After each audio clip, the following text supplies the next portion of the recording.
palabra me da vida, confío en ti, Señor. Tu palabra es eterna, en ella esperaré. Carta a los Romanos, capítulo 8. Por consiguiente, ninguna condenación pesa ya sobre los que están en Cristo Jesús, porque la ley del Espíritu que da la vida en Cristo Jesús te liberó de la ley del pecado y de la muerte.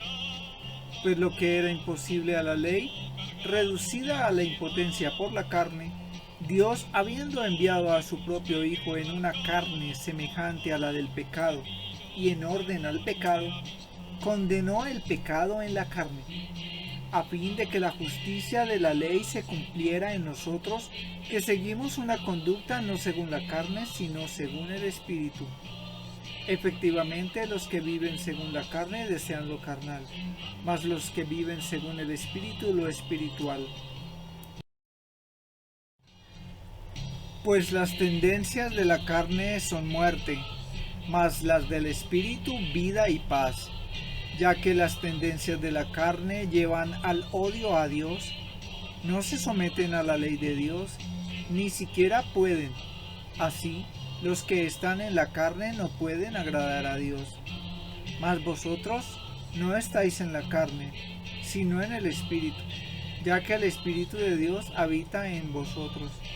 El que no tiene el Espíritu de Cristo no le pertenece. Mas si Cristo está en vosotros, aunque el cuerpo haya muerto ya a causa del pecado, el Espíritu es vida a causa de la justicia. Y si el Espíritu de aquel que resucitó a Jesús de entre los muertos habita en vosotros, aquel que resucitó a Cristo de entre los muertos dará también la vida a vuestros cuerpos mortales por su Espíritu que habita en vosotros. Así que, hermanos míos, no somos deudores de la carne para vivir según la carne, pues si vivís según la carne moriréis, pero si con el Espíritu hacéis morir las obras del cuerpo, viviréis. En efecto, todos los que son guiados por el Espíritu de Dios son hijos de Dios, pues no recibisteis un espíritu de esclavos para recaer en el temor. Antes bien, recibisteis un espíritu de hijos adoptivos que nos hace exclamar: Abba, Padre. El Espíritu mismo se une a nuestro espíritu para dar testimonio de que somos hijos de Dios, y si hijos, también herederos, herederos de Dios y coherederos de Cristo, ya que sufrimos con Él, para ser también con Él glorificados. Porque estimo que los sufrimientos del tiempo presente no son comparables con la gloria que se ha de manifestar en nosotros. Pues la ansiosa espera de la creación desea vivamente la revelación de los hijos de Dios. La creación, en efecto, fue sometida a la vanidad, no espontáneamente, sino por aquel que la sometió, en la esperanza de ser liberada de la servidumbre de la corrupción para participar en la gloriosa libertad de los hijos de Dios. Pues sabemos que la creación entera gime hasta el presente y sufre dolores de parto. Y no solo ella, también nosotros, que poseemos las primicias del Espíritu, nosotros mismos gemimos en nuestro interior anhelando el rescate de nuestro cuerpo. Porque nuestra salvación es en esperanza, y una esperanza que se ve no es esperanza. Pues, ¿cómo es posible esperar una cosa que se ve?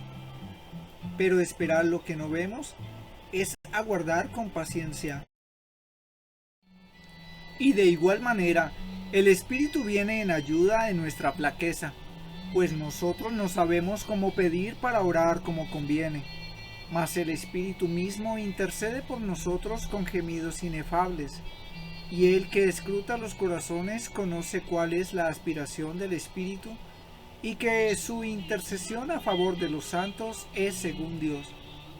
Por lo demás sabemos que en todas las cosas interviene Dios para bien de los que le aman, de aquellos que han sido llamados según su designio. Pues a los que de antemano conoció también los predestinó a reproducir la imagen de su Hijo, para que fuera Él el primogénito entre muchos hermanos. Y a los que predestinó, a esos también los justificó. A los que justificó, a esos también los glorificó. Ante esto, ¿qué diremos? Si Dios está por nosotros, ¿quién contra nosotros? El que no perdonó ni a su propio Hijo, antes bien le entregó por todos nosotros, ¿cómo no nos dará con Él graciosamente todas las cosas? ¿Quién acusará a los elegidos de Dios? Dios es quien justifica. ¿Quién condenará? ¿Acaso Cristo Jesús, el que murió, más aún el que resucitó, el que está a la diestra de Dios y que intercede por nosotros? ¿Quién nos separará del amor de Cristo?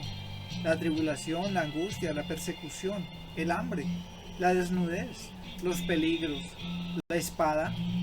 Como dice la Escritura, por tu causa somos muertos todo el día, tratados como ovejas destinadas al matadero. Pero en todo esto salimos vencedores gracias a aquel que nos amó. Pues estoy seguro de que ni la muerte ni la vida, ni los ángeles ni los principados, ni lo presente ni lo futuro, ni las potestades, ni la altura ni la profundidad, ni otra criatura alguna, podrá separarnos del amor de Dios, manifestado en Cristo Jesús, Señor nuestro. Carta a los Romanos, capítulo 9. Digo la verdad en Cristo, no miento. Mi conciencia me lo atestigua en el Espíritu Santo. Siento una gran tristeza y un dolor incesante en el corazón, pues desearía ser yo mismo anatema, separado de Cristo, por mis hermanos, los de mi raza según la carne, los israelitas, de los cuales es la adopción filial, la gloria, las alianzas, la legislación, el culto, las promesas y los patriarcas, de los cuales también procede Cristo según la carne, el cual está por encima de todas las cosas, Dios bendito por los siglos. Amén. No es que haya fallado la palabra de Dios, pues no todos los descendientes de Israel son Israel, ni por ser descendientes de Abraham son todos hijos, sino que por Isaac llevará tu nombre una descendencia. Es decir, no son hijos de Dios los hijos según la carne, sino que los hijos de la promesa se cuentan como descendencia, porque estas son las palabras de la promesa. Por este tiempo volveré, y Sara tendrá un hijo. Y más aún, también Rebeca concibió de un solo hombre, nuestro padre Isaac.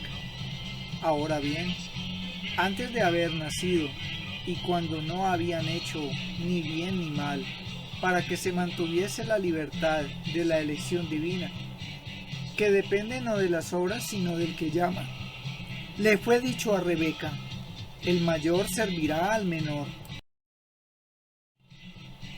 ¿Qué diremos pues? ¿Que hay injusticia en Dios? De ningún modo, pues dice él a Moisés: seré misericordioso con quien lo sea, me apiadaré de quien me apiade. Por tanto, no se trata de querer o de correr, sino de que Dios tenga misericordia. Pues dice la Escritura a Faraón: te he suscitado precisamente para mostrar en ti mi poder y para que mi nombre sea conocido en toda la tierra. Así pues, usa de misericordia con quien quiere y endurece a quien quiere. Pero me dirás, entonces, ¿de qué se enoja? Pues, ¿quién puede resistir a su voluntad? Oh hombre, pero ¿quién eres tú para pedir cuentas a Dios? ¿Acaso la pieza de barro dirá a quien la modeló: ¿por qué me hiciste así? ¿O es que el alfarero no es dueño de hacer de una misma masa unas vasijas para usos nobles y otras para usos despreciables? Pues bien, si Dios, queriendo manifestar su cólera y dar a conocer su poder, soportó con gran paciencia objetos de cólera preparados para la perdición, a fin de dar a conocer la riqueza de su gloria con los objetos de misericordia que de antemano había preparado para gloria con nosotros, que hemos sido llamados no solo de entre los judíos, sino también de entre los gentiles, como dice también en Oseas: llamaré pueblo mío al que no es mi pueblo, y amada mía a la que no es mi amada. Y en el lugar mismo en el que se les dijo: no sois mi pueblo, serán llamados hijos de Dios vivo. Isaías también clama en favor de Israel: aunque los hijos de Israel fueran numerosos como las arenas del mar, solo el resto será salvo. Porque pronta y perfectamente cumplirá el Señor su palabra sobre la tierra. Y como predijo Isaías: si el Señor de los ejércitos no nos dejara una descendencia, como Sodoma hubiéramos venido a ser y semejantes a Gomorra. ¿Qué diremos pues? ¿Que los gentiles que no buscaban la justicia han hallado la justicia de la fe, mientras Israel, buscando una ley de justicia, no llegó a cumplir la ley? ¿Por qué? Porque la buscaba no en la fe, sino en las obras. Tropezaron contra la piedra de tropiezo, como dice la Escritura: he aquí que pongo en Sión piedra de tropiezo y roca de escándalo, mas el que crea en él no será confundido. Carta a los Romanos, capítulo 10. Hermanos, el anhelo de mi corazón y mi oración a Dios en favor de ellos es que se salven. Testifico en su favor que tienen celo de Dios, pero no conforme a un pleno conocimiento, pues desconociendo la justicia de Dios y empeñándose en establecer la suya propia, no se sometieron a la justicia de Dios, porque el fin de la ley es Cristo, para justificación de todo creyente. En efecto, Moisés escribe acerca de la justicia que nace de la ley: quien la cumpla vivirá por ella. Mas la justicia que viene de la fe dice así: no digas en tu corazón quién subirá al cielo, es decir, para hacer bajar a Cristo, o bien, quién bajará al abismo, es decir, para hacer subir a Cristo de entre los muertos. Entonces, ¿qué dice? Cerca de ti está la palabra, en tu boca y en tu corazón, es decir, la palabra de la fe que nosotros proclamamos. Porque si confiesas con tu boca que Jesús es Señor, y crees en tu corazón que Dios le resucitó entre los muertos, serás salvo. Pues con el corazón se cree para conseguir la justicia, y con la boca se confiesa para conseguir la salvación. Porque dice la Escritura: todo el que crea en él no será confundido, que no hay distinción entre judío y griego, pues uno mismo es el Señor de todos, rico para todos los que le invocan, pues todo el que invoque el nombre del Señor se salvará. Pero, ¿cómo invocarán a aquel a quien no han creído? ¿Cómo creerán en aquel a quien no han oído? ¿Cómo oirán sin que se les predique? ¿Y cómo predicarán si no son enviados? Como dice la Escritura: cuán hermosos los pies de los que anuncian el bien. Pero no todos obedecieron a la buena nueva, porque Isaías dice: Señor, ¿quién ha creído a nuestra predicación? Por tanto, la fe viene de la predicación, y la predicación por la palabra de Cristo. Y pregunto yo, ¿es que no han oído? Cierto que sí.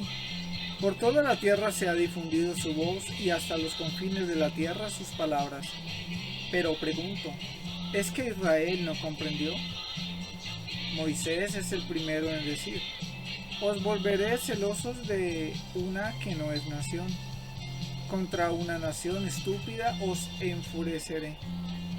Isaías a su vez se atreve a decir: fui hallado de quienes no me buscaban, me manifesté a quienes no preguntaban por mí. Mas a Israel dice: todo el día extendí mis manos hacia un pueblo incrédulo y rebelde.